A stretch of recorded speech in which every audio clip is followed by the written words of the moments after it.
বন্ধুরা, তোমরা কেমন আছো? আশা করি সকলে ভালো আছো। আজকে আমি তোমাদেরকে দিব রিমিনি প্রো, যেটা দিয়ে তোমরা আনলিমিটেড ছবি এনহ্যান্স করতে পারবে। প্লে স্টোরে থাকা যে অ্যাপটি আছে সেটিকে ডিলিট করো, আর আমি তোমাদেরকে দিব একদম ফ্রিতে রিমিনি প্রো। সো তোমরা কিভাবে নেবে পুরো ভিডিওটি দেখো, তাহলে বুঝতে পারবে।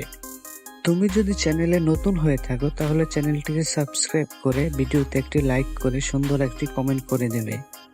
তো চলো আর বেশি কথা বলবো না, মূল ভিডিওতে যাই।